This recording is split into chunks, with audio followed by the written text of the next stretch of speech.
Hi everyone, it's October 17th, and so let's read October 17th in A Night in the Lonesome October. Soon it begins. Today is the day of the new moon. The power will rise till the night of its fullness on the 31st, the combination which brings us together. And with the rising we begin our work, that which draws us apart. The days ahead will be interesting, as the openers and closers reveal themselves by their actions. Last night may have represented a final act of cooperation. Jack wanted to visit a cemetery for a few final ingredients. He decided upon a distant, isolated one that we had been to once before. He went on horseback, bearing a spade and a bull's-eye lantern, and I trotted along beside. He tethered his horse amid some trees outside the graveyard, and we went in on foot. It was, of course, a very dark night. But with the aid of the lantern, we quickly located an appropriately secluded plot of recent turning. Jack set to work immediately, and I went about my watching. It was a pleasantly mild evening for October, with a few bats flitting by, bright stars overhead. I heard footsteps in the distance, but they were not headed in our direction, and I saw no cause for alarm. I patrolled our small area in an almost leisurely fashion. After a time, something very large passed overhead, descending.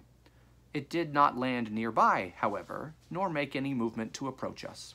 A bit later, something equally large passed, again descending, though in a different area than the first, and again making no overtures toward us, so I remained alert, but voiced no warning.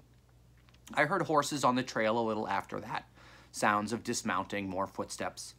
Later, a wagon creaked to a halt, and I heard its brake being set. The sounds of a few whispered voices reached me then from various distant areas. I began to feel uncomfortable in all this activity.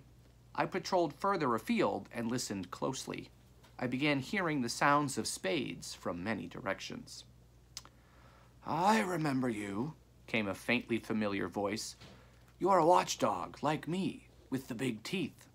It was the graveyard dog, making his rounds. "Evening," I said. "Yes, I recall. Seems to be a lot of activity all of a sudden." "Too much," he replied. "I'm not sure I care to give the alarm. I might get mobbed. After all, everybody here is dead, so who cares? They won't complain.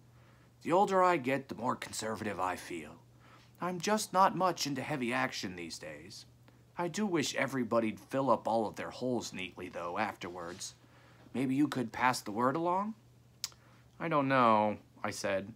"I don't know who all's out there. It's not like a trade union, you know, with operating rules and policies.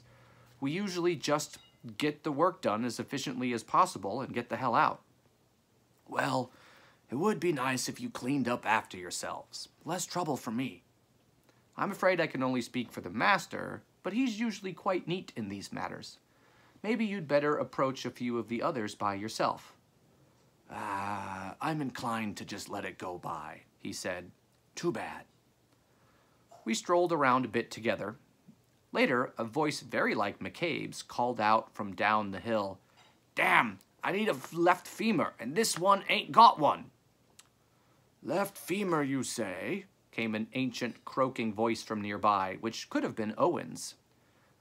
"I've one right here I ain't using. Have you a liver, though? That's my need." "Easily done," came the reply. "Bide a moment. There. Trade?"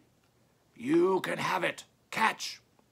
Something flashed through the air to rattle farther down the hill, followed by scurrying sounds. "Fair enough. Here's your liver." There came a splap from higher up, and a muttered, "Got it." "Hey," came a lady's voice then, from off to the left.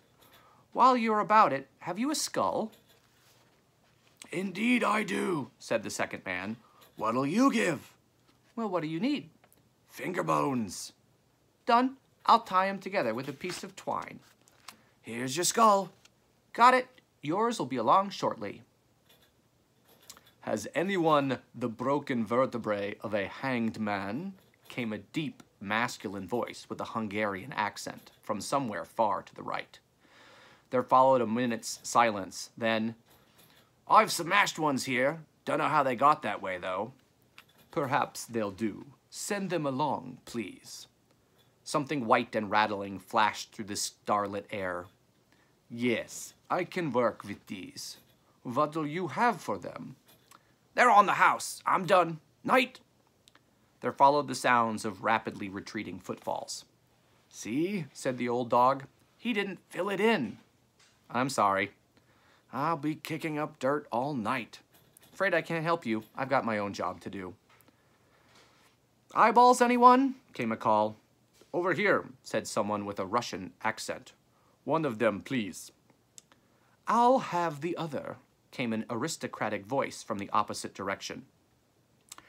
Either of you got a pair of floating ribs or some kidneys? Down here, on the kidneys, came a new voice, and I'm in need of a patella. What's that? Knee bone. Oh, no problem. On the way out, we passed a white-bearded, frail-looking man, half a doze, leaning on a spade near the gate. Casual inspection would have led one to believe him a sexton out for a bit of night air, but his scent was that of the great detective, hardly drowsing. Someone had obviously spoken too publicly. Jack muffled himself, and we slunk by, shadows amid shadows. Thus was all our work quickly concluded to everyone's satisfaction, save for the tired hound. Such times are rare, such times are fleeting, but always bright when caught, measured, hung, and later regarded in times of adversity, there in the kinder halls of memory against the flapping of the flames. Forgive me, the new moon, as they say, gives rise to reflection. Time to make my rounds, then some more dragging.